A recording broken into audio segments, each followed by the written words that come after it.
This is an Ice Guys Patreon exclusive.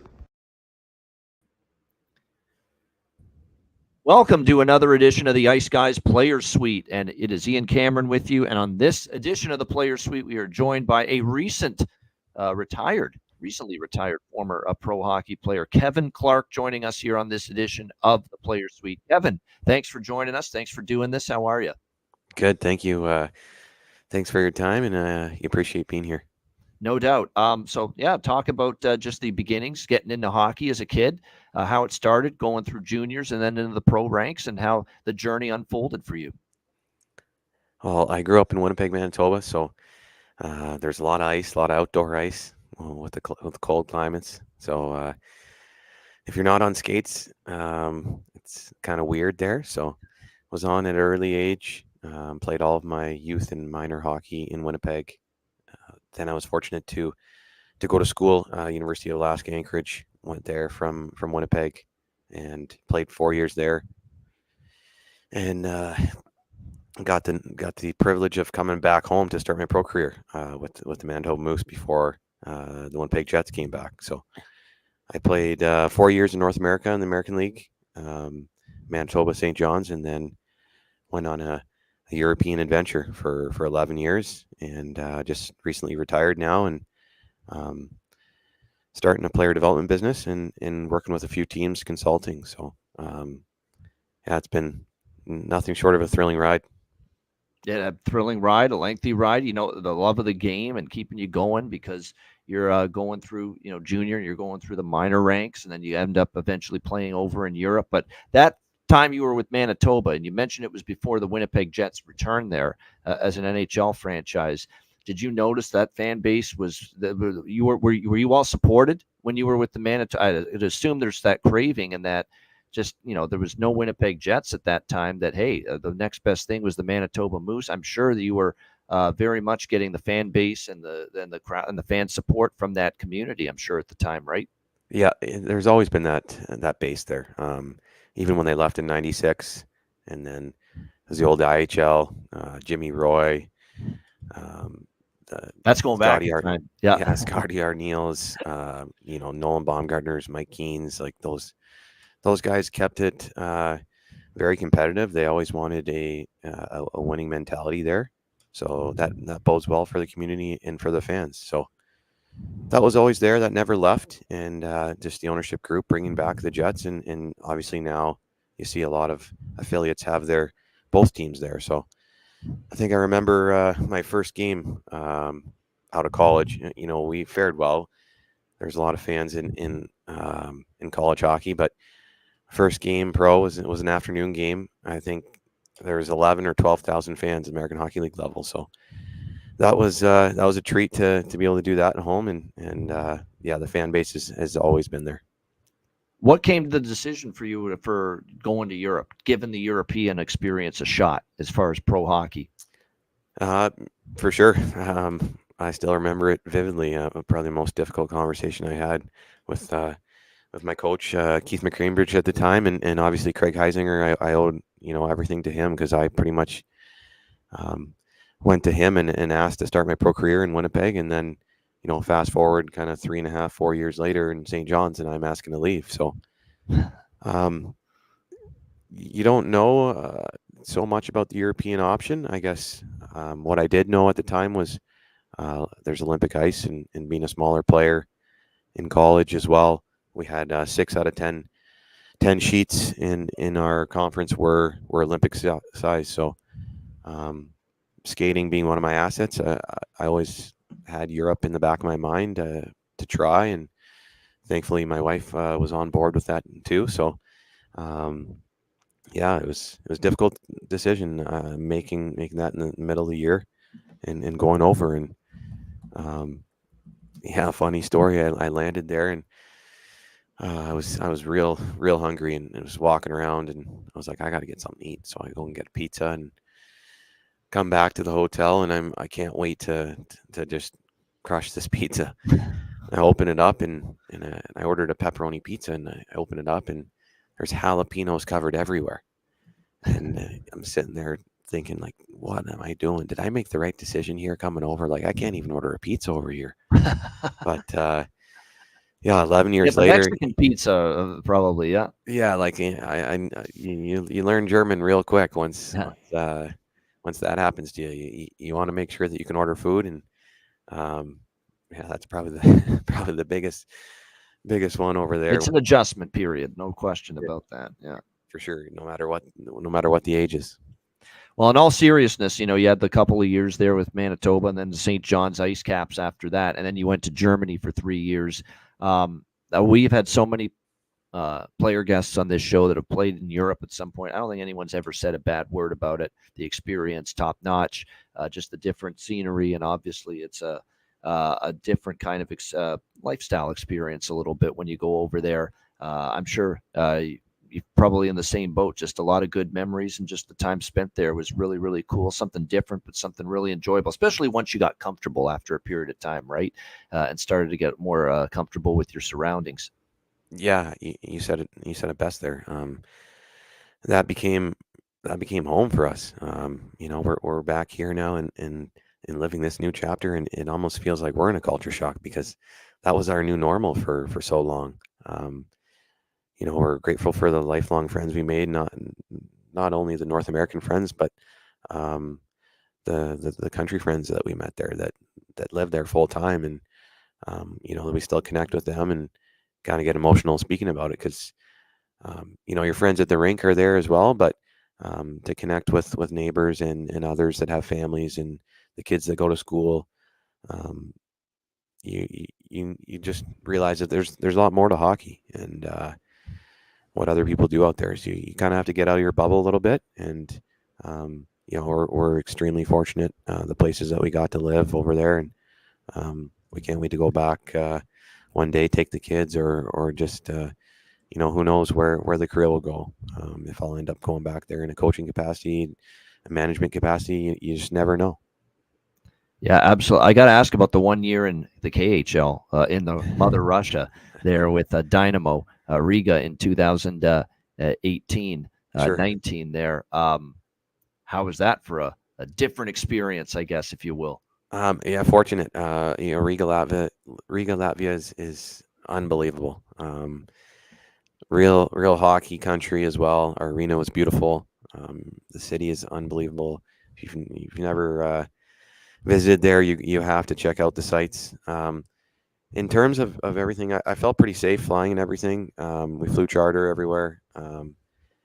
Funniest story I tell guys from that is, we got there July for training camp, and a few days go by, do all fitness testing, physicals, everything like that, and you get the schedule for we're headed out to this little Liepāja, or it was on the water, and the hotel was right here, and right next about 50 meters was the ice rink, and you look at the schedule, it says morning exercises at 7:30, and there's a couple of the import guys were looking at each other like, what do you mean this is before breakfast? So we go over at 7:30 and get our gym gear on, and you partner up, and you and I would be together, and you would be planking for 2 minutes and I'd be skipping for 2 minutes, and this could go on for 10, 12, 15, 20 minutes, who knows, whatever the head coach wanted that morning. And so that was our first whatever little workout of the day. Go back, have breakfast, come back, and we'd be in split groups, workout and skate. So now we're at almost a 3 a day, and then go back, have lunch, take a little nap, come back in the evening, another practice, another 45 minute bike. So that went on for 5 days, and then our rest day was going out to the beach and doing sprints in the sand. So no rhyme or reason or any rhythm to everything. It just head coach would say 300, 400, and that was how far you're going to run. And this went on forever, and I'll never forget, we had a Swede on our team. He's actually still playing, I think, Linus Vidal, and he had this watch, and he after that beach workout, his Garmin watch or whatever told him he had to rest for 4 days. So we had that little hell week or whatever you want to call it, camp for 5 days, and then we went for the beach that day, and another 5 day window of the same thing, and then we ended with another beach run. But once you go through one of those, Jesus, let me tell you, there's you can do anything. Any training camp after that felt like a breeze. Once you've been through hell, it can't get much worse, right? So Yeah, I mean that was that was nothing. I mean, I look back on the piece other of training cake. camps now, and I just think, what hockey players are complainers, and what are we complaining about? Because this is nothing compared to what guys have been through, and I'm sure there's other funny stories or grind stories from training camp, but it wasn't that bad, to be honest. I enjoyed my time. Um, obviously there's some sketchy places in Russia, but yeah, it wasn't too bad at all. So I'm looking at your statistics, and 2 great years. The first stint you had in Germany, I noticed, including 2014-15 with Hamburg. In fact, you won Player of the Year, Forward of the Year in 2015. There, 32 goals, 34 assists, 66 points in 52 games. Definitely more than a point per game player.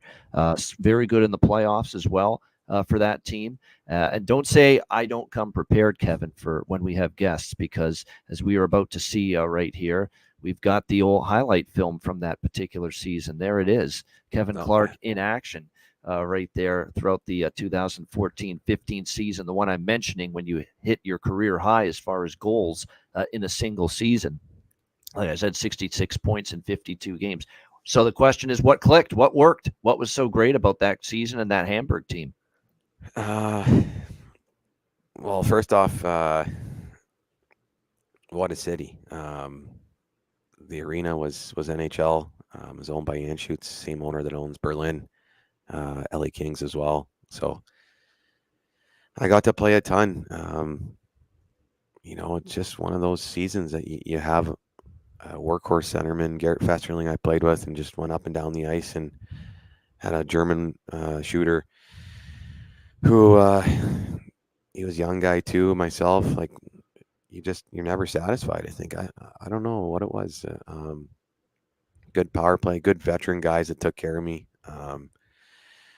Christoph Schubert, Duvie Westcott, Matthew Waugh, some Brett Festerling, a lot of tough D-men where I felt safe. I could do anything out there. I could play my game. I could play with an edge. Yeah, probably a compilation of everything there.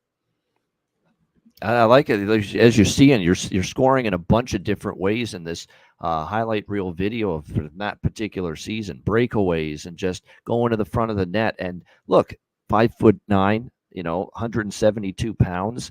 You weren't the biggest guy, and we've seen it now in hockey. This old wives' tale or old dinosaur's tale that the small players, there's no spot for them to be impactful players in hockey, is just a bunch of nonsense now. At this stage of where we are now in 2024, and it's been proven actually for many years that when you're a little bit smaller in stature, that doesn't mean you can't make an impact. And it doesn't matter, any league, NHL over in Germany where you played, or the KHL for a bit, the Swiss league, because I know you played there for a few years, and then a second stint in Germany. If you just work hard, you hone your craft, you continue to improve and better yourself, and just keep finding ways to evolve as far as being an overall player, you can make it happen. And you clearly did that for a smaller guy. Like I said, it's just a fable now. Now when people say the small player can't produce in this sport. For sure. That was a different era when I came up, turning pro in 210, and even this season, 2014, 15, just prior to that lockout, maybe 12, 13, the slowly started to switch gears in terms of stature. But yeah, I don't know if I've ever been over 170, but I always try and elevate the stats a little bit. 5'9" on a good day, maybe, with some Swedish shoes, maybe. But no, it was that's where I got my start. I'm very grateful for the GM there in Hamburg that actually made me aware of Europe when I was in North America the first time, and I still had a year on my contract, and I kind of said I wanted to give it a chance, and ended up going to Krefeld, and then he still brought me to Hamburg. So same GM that let me go to Switzerland, and I still had a year left, and Look at that backhand there. Holy fuck. Yeah, What yeah, I a don't- shot there. That was nice. That was a sweet little bit of hands there from you. Yeah, no, the same group that in Hamburg, the GM and head coach that I had in Berlin as well. So it was good times. Only good memories from those days. Yeah, there's still a few minutes left in this video, so look Yeah, at you might this. It have to tells cut you it short. the You kind might of have to find the find kind something of year else. you've had. Absolutely a great season there in Hamburg. How was Switzerland playing there? Obviously the Alps. Certainly, if you like skiing, you're all set being in a place like that. But what was the Switzerland experience like for those few seasons from 2018 to 2021? Yeah, that was incredible. After the Hamburg year, I got to play a year in Swiss in Lagnau, and then I knew when I didn't have the opportunity to go back there after that year, I in my mind I was like, I have to get back to Switzerland, and that's kind of why I went to Russia, and then had the opportunity to play another 3 in Switzerland. So it's pictures don't do it justice, and just waking up every day and seeing the mountains, being there, and you never spend a night in a hotel during the season. Our longest travel is maybe 3.5, 4 hours. So very skilled league, a lot of speed, a little bit different than Germany in that sense, but it was unbelievable. Yeah, you see how hard it is to get into that league, why everyone wants to go there. I played when there was 4 imports, now there's 6. So it's fun. It's an awesome. They love hockey there in Switzerland, Germany too, but Swiss, a smaller country, obviously. So I think it's top notch.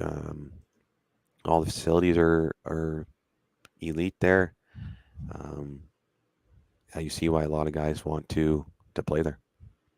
And you wrapped up your playing career. Of course, Kevin just retired after the end of last season, but he wrapped up his career with a second 3-year stint in Germany.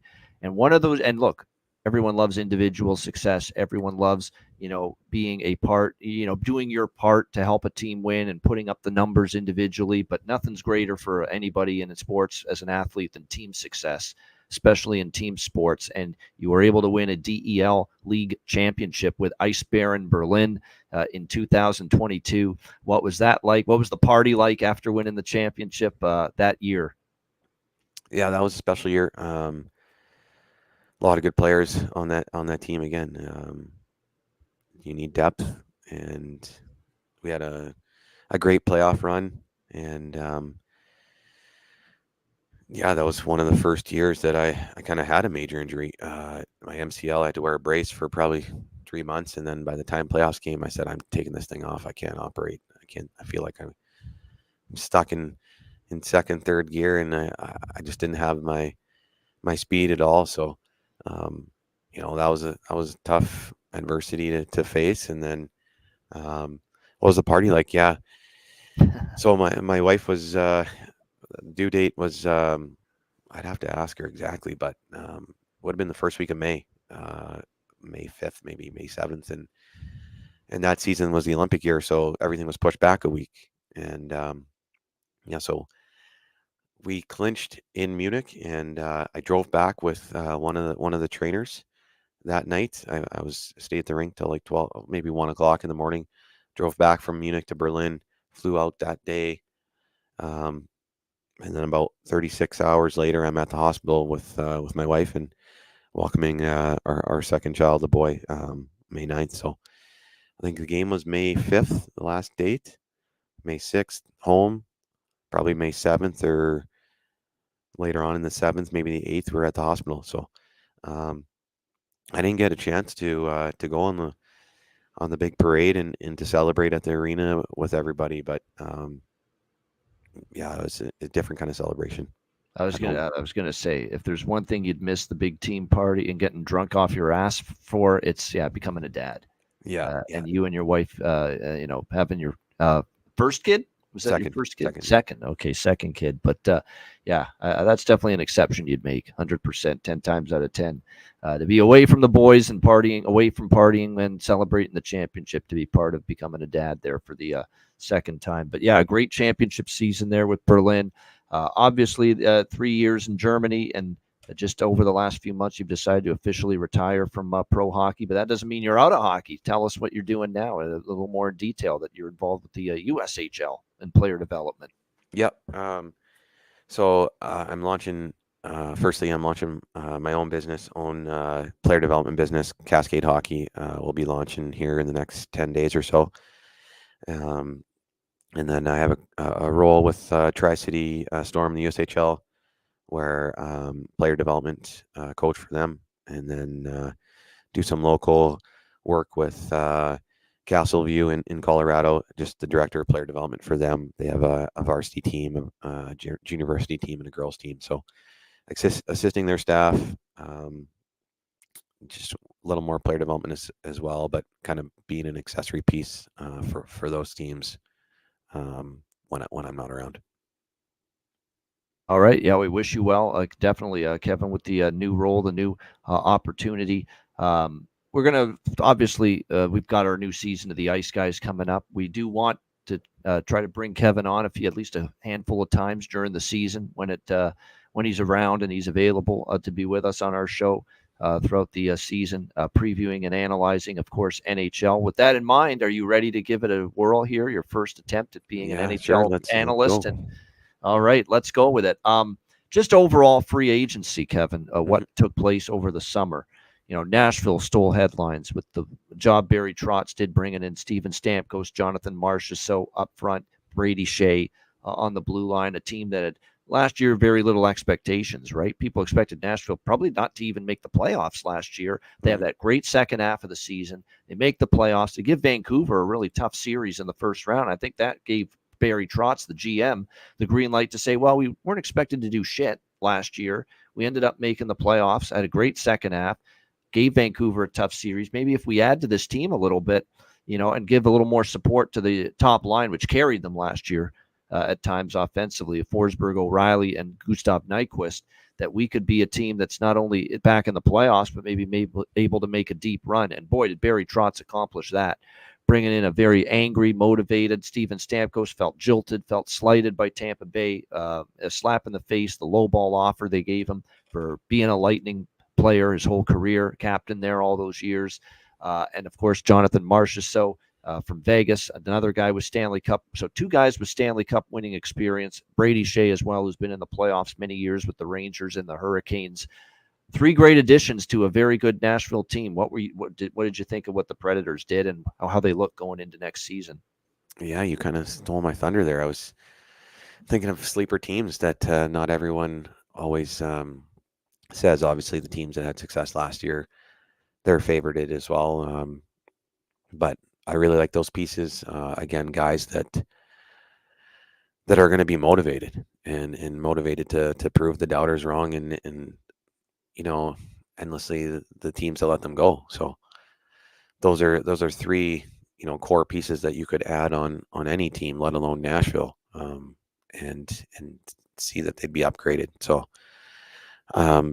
everyone praises Trotz as a coach, and now obviously seeing him under David Poile there, they're kind of working in tandem together, and it's going to be interesting to see what they can do, because they've rose that expectation now with those signings. That sure does. Now all of a sudden people are expecting, you know, Nashville to maybe be better and take another step, maybe win a round, 2 rounds even, get to a conference finals, get to a stand. I mean, people are talking about it now that it's a potential year for Nashville. Even though you got a loaded Western Conference, it still has Edmonton in it, Vegas in it, Vancouver in it, Colorado in it, Dallas in it. So it's just like I say, it's a beast of a Western Conference, and certainly won't be easy, but you have to like what Nashville did as far as improving their team. You look at some of the other teams as well. It's funny, we're doing our team preview videos as well this month, 32 teams in 32 days, getting all of our viewers and listeners ready for the off season. And I think one of the things I look at when it comes to season-long player props, are the players that, are showing signs that they're getting better, able to stay healthy. And in this particular instance, the player I'm about to mention, in a contract year, they're playing for the big bucks and they know that they're on an expiring contract. And if they want to get paid the amount they want in the offseason next year, you got to perform and you got to put up the numbers this year. Look at what Sam Reinhart did. You don't think the contract year mattered to him? Hell no. Incredible year, 57 goals with the Florida Panthers last year, and now he got the big money here this past off season. And I look at someone for the New York Rangers who, hadn't lived up to that number one overall billing, and finally off his best year, 28 goals, 57 points in 82 games. And I'm talking about Alexis Lafreniere, who's now in a contract year, expiring contract this year. And it's probably one of my favorite season-long player props heading into the season. It's him over 27.5 goals. And all he has to do is match the 28 he had last year to go over 27.5, and also over 62.5 points. He had 57 last year. He just needs 6 points more. And again, playing for a contract, he's got chemistry with the two players he's played with last year on the second line. They're likely going to be a trio once again with him, Vincent Trocheck, and Artemi Panarin. So you've got that built-in chemistry already. I think it's going to be a very, very good year for the Alexis Lafreniere with the New York Rangers. And again, playing for that contract.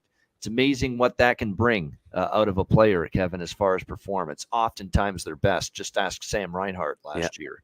Yeah, that's true. I think it can be a distraction, or it can elevate you. I think a lot of it comes down to the way that you start. And there's a lot of pieces there's familiarity there with Panarin, Trocheck. I like their power play as well with Kreider, Zibanejad. So, I mean, if you're playing with Panarin and he's got 110 plus points and over 62.5 is the prop bet for the year, I think I'm not pumping your tires here, but you do this you're the expert. So I think a lot of it can cater on how he starts the year, and if he does well, there's no reason he's definitely going to crush over 62. But and the goals factor for sure, I think New York needs someone else to rise into that 30-40 goal mark. There's some guys that do have that potential, but being a contract year, maybe Lafreniere is motivated to take that next step and to do a little bit more, and it's going to be an interesting one to watch.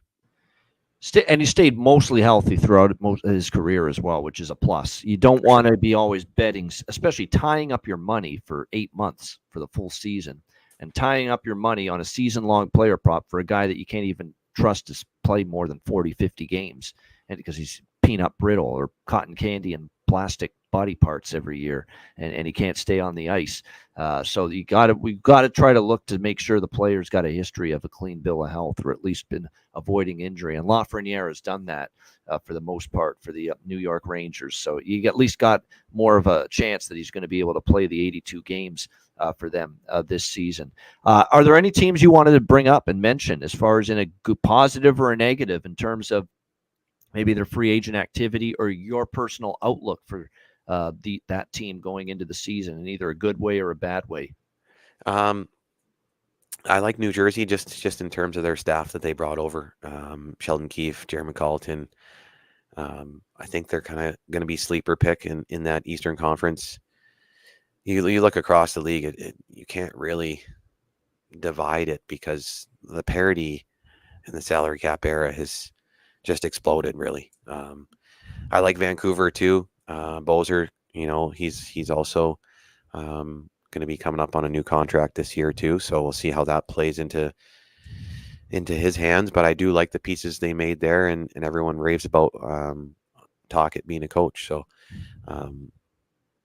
it'll be interesting to see what Berube does in Toronto.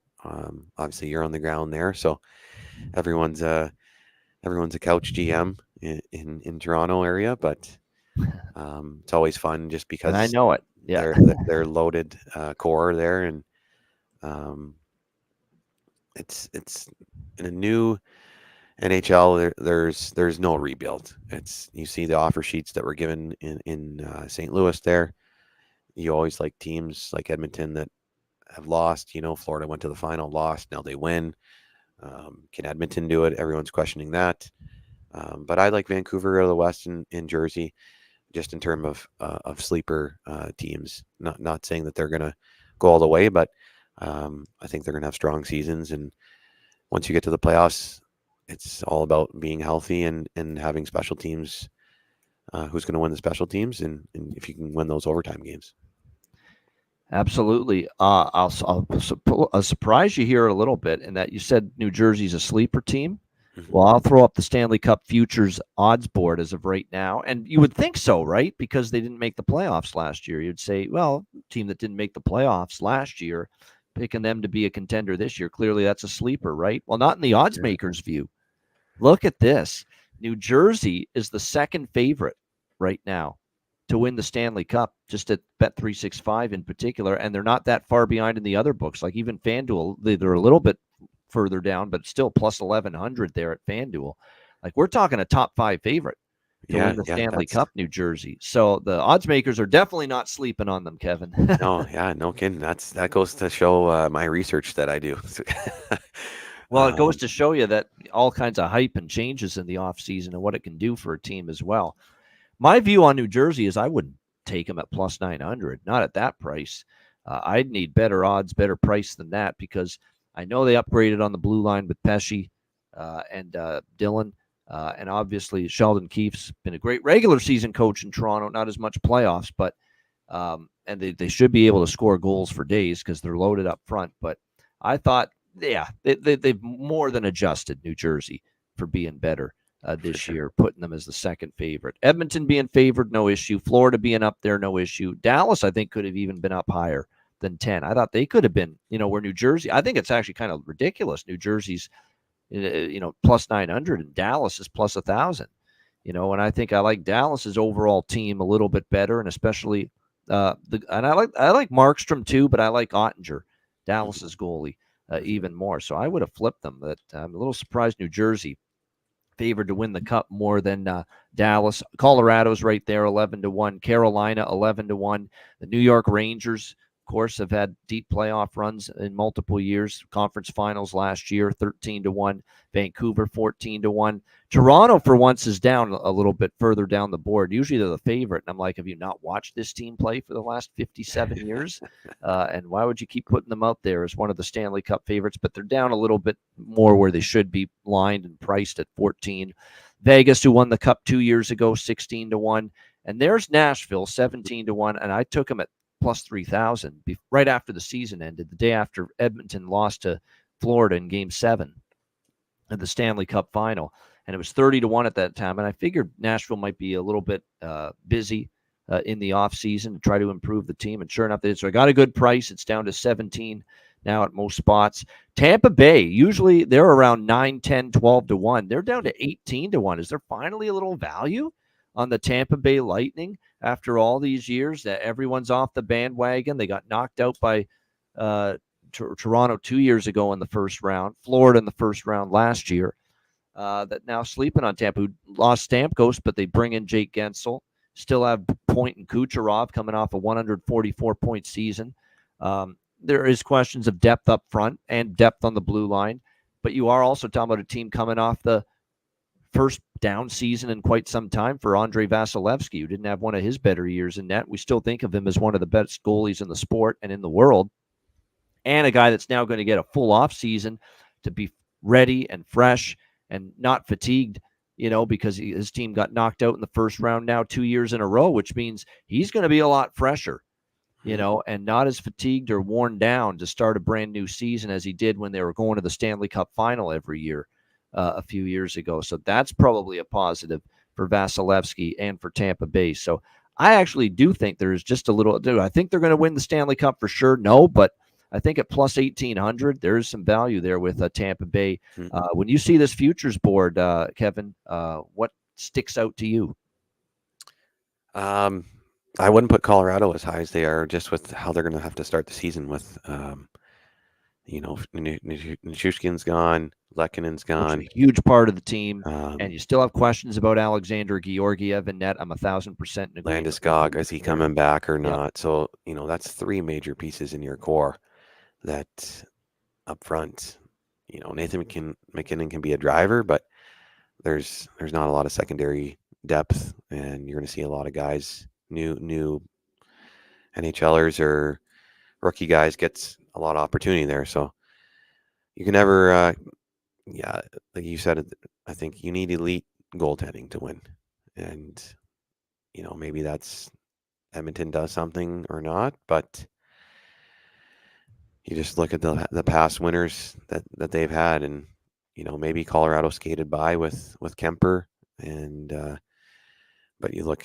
return before that, Vegas when they won the cup, they had outstanding goaltending from a nobody, Bobrovsky, and then Vasilevsky in Tampa. Like you need elite A+ goaltending to win the cup. There's no doubt about Now that. that I see Pitt down there at 5,000, I don't love their D, and their goaltending's up in the air, and there's a lot of questions there with Pitt. Philly's the team in that price range that I'm kind of interested in because of Tortorella, what he got out of them last year. They should be improved on paper. If Mishkov makes the team, the guy they took in the first round, that's probably a plus for a team that desperately needs to score more goals. Offense was their issue last year. They just weren't good enough in terms of putting the puck in the net. Do need to improve offensively. We'll see if they're able to do that this year. But they're from this range of prices, 20 to 50 to 1, that Philly at 50 to 1 kind of, even Seattle at 550 to 1 because of the new coach bump. Dan Bilesman now is going to try to bring a little bit more pace and offense to this team. Remember, this team was one win away from the Western Conference Final 2 years ago. And they lost Game 7 to Dallas in the second round. Last year, obviously not a good year. They missed the playoffs. Dave Haxtell fired. But they bring in a guy that's won a cup in Pittsburgh many years ago. Dan Bilesma did a great job in the American Hockey League at Coachella Valley. The first female coach as well in the NHL as an assistant, Jessica Campbell. So groundbreaking there with Seattle. Brandon Montour added to the team in the offseason. Full season of Shane Wright, who really started to play better late in the regular season last year once he got that chance. So I think that 50 to 1 Seattle, 50 to 1 Philadelphia. I think there's not, again, doesn't mean they're going to win the cup. We're just saying value, that they should be priced a little bit higher or a little bit closer to winning the cup than they are. 50 is a long odds and good enough to maybe bite for a couple of bucks on teams like the Flyers and the Kraken. I agree. I think Seattle's still in that baby moon phase that Vegas was in, where everyone on their team still wants to prove all the naysayers and the doubters. So electric fan base there too. You saw it in the playoffs when they got going. So the key is these teams that are lower to the bottom, as long as they are going to be in that playoff hunt, if they can teams can get out of the first round the way the playoffs are done up, that's probably the toughest competition you're going to face for a Seattle team. And Utah is going to be a great over team. You talk about a team that's, as far as their game totals, they are low. They're really good up front. The Utah Hockey Club, formerly the Arizona Coyotes. When you look at it with Clayton Keller, with Nick Schmaltz, with Lawson Krause, Logan Cooley, Dylan Gunther, Josh Doan, Matthias Michelli, Michael Carcone, they're going to be able to score goals. There's no question. I mean, their four lines up front are very, very strong. That blue line playing better, and they get Sergachev from Tampa Bay, who's good defensively, but let's not forget how good he is as far as lugging the puck. He really improved in the offensive part of his game as well from the blue line. Of course, working with a guy like Victor Hedman probably does that for him quite a bit as well.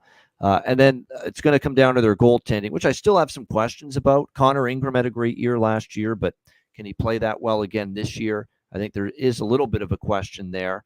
And then, of course, Karel Vejmelka did have a bit of a tough season last year. So I think when you look at it from a perspective of Utah, there's a team that on a nightly basis, they're probably going to on occasion give up some goals, but that is definitely also a team that's going to be able to score them as well in bunches with what they've got up front. So I definitely think when you look at Utah, they are going to be a team that's going to play in a little bit of higher scoring games this season upcoming. Do you agree with that for Utah? I think so. You see the buzz of the expansion teams that have come into the league, and this is an expansion but relocation, Yep. and there is a lot of hype around not just Utah but even surrounding states around there, and I think you can just feel the energy from the players. New perspective, new area, everything's close in town, and the owners there want the team to succeed, so they're going to give all the resources to the players and the staff. And I think for the most part, Phoenix does play an exciting brand of hockey. No one hears about them just because they're so far south and they haven't been that great of a team in the past. But now with Utah being in their first year existence, I think they're going to get a lot of attention this year, and they won't be able to hide for too long. And they, like I said, they're going to score goals. That's not going to be an issue for them. It's whether they're going to be able to keep them out of the net is the big question. We saw Florida, Kevin, go to the Stanley Cup final, lose, and then come back the next year, get to the Stanley Cup final again, and this time win.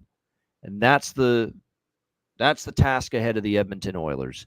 Can you wipe away the immense disappointment and just the heartbreak of losing in 7 games this year? Find a way to battle all the way back there this upcoming season to the final and win it this time.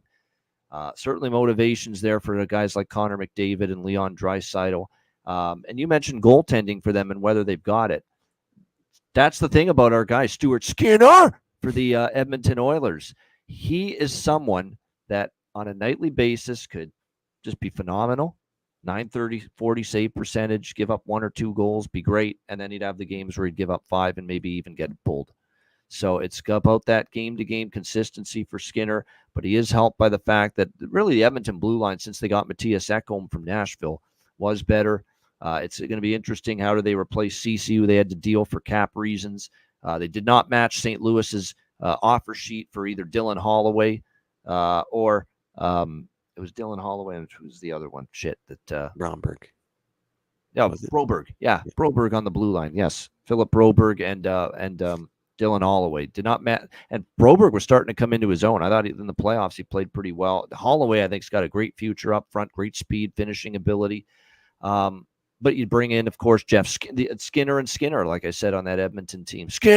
Jeff Skinner, the other one, getting him at a low contract, coming off, Buffalo, where they had some tough years, that he can still be a pretty good top 6 forward for this team. My question to you, Kevin, is do the Oilers have it in them and capable of getting back to the Cup final and winning it this time like Florida did? It's funny that you mentioned Skinner there. I think maybe we should take a peek at what his prop bets are, because he's going to be motivated off a buyout and surrounded by the players that are there. Their power play being one of the strongest in the league every year, playing with Stamkos. There's another one in terms of motivation. Yeah. He's pissed off with the way he was treated in Tampa and low ball. Yep. Collectively as a group, I think it just comes down to, is everyone durable? Are they healthy when it comes down to those times in the year? Obviously, they're grade A players in McDavid and Draisaitl that are the drivers, and I think they did get enough secondary scoring. But again, you hear the cliche of defense wins championships, and maybe they have to add a piece at the deadline in terms of the makeup of their blue line. I think you need more out of Nurse, especially at that price. So I'm not sure. And that's the thing, right? The price tag of his contract's attached to him, so that when he struggles, it's worse than like the number 6 defenseman struggling like that because of what he's making. Yeah. Yeah, I think. Will they be there? I don't know. I mean, you look at this chart here, and you got 3 Canadian teams in the top 9. That's kind of like where my focus would be at. Is just, can we get a Canadian team to win a cup since Montreal? So, I think they'll definitely be in second round, and then from there, it's, are we durable? What's our house situation like, and what are special teams in overtime? That's what it comes down to in playoffs.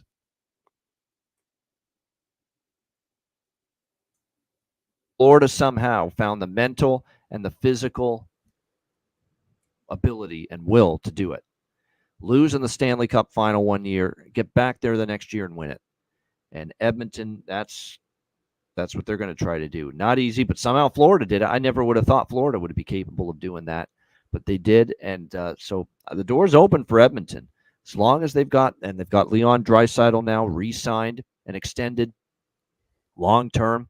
So he'll be in Edmonton, for a long period of time now. So I wouldn't put it past Edmonton, but again, they play. The Florida plays a style which allows them, I think, to get back there because it's hard, physical. I'd like to see more of that from Edmonton. It's sometimes a little too finesse for my liking.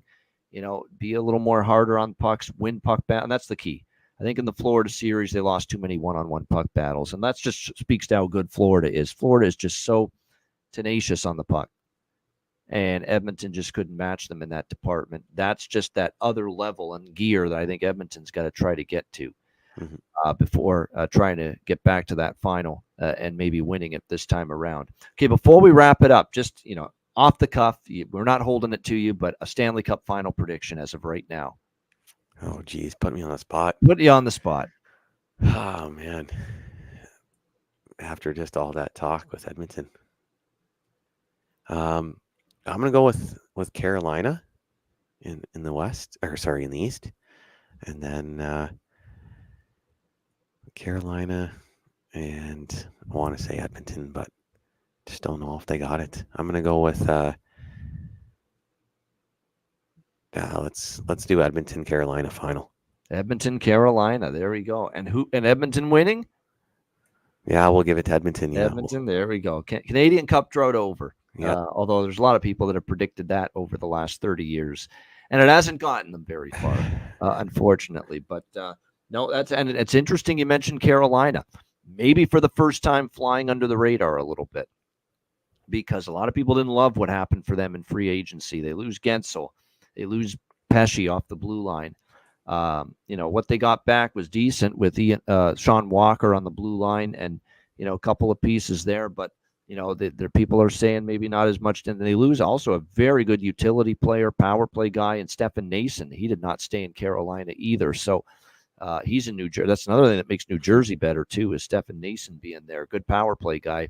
But like I said, Carolina with what they lost and the struggles in the playoffs, it's kind of people for the first time are cooling off on Carolina. So this might be the time to maybe back them, just as people are starting to get a little fearful. But the key for them is they got to give Kochetkov the net. He's got to be the number one guy. It can't be Freddie Anderson anymore. Freddie did not play well in that closeout game against the Rangers. Time to give Kochetkov the net and see what he's got. For sure. And I think he's capable because he's one hell of a competitor. There's no question about that. He was one hell of a competitor, too, on the ice. Kevin Clark, a good career, now in the rearview mirror as he begins the next chapter. And, Kevin, we thank you very much for joining us here on the Ice Guys Player Suite. Anything you want to say before we wrap it up? No, appreciate the time. Can't wait to be on and give us a follow here at Cascade Hockey on Instagram. And we'll be launching our website here later this month. There you go. Cascade Hockey. Check it out. Instagram and all social medias. Kevin's new venture. It will be launching in the weeks to come. Great stuff. That is Kevin Clark, our guest here on this edition of the Ice Guys Players Suite. I'm Ian Cameron. Thanks for tuning in. And you have been watching another Ice Guys Players Suite on Patreon, a Patreon exclusive. Thanks for watching.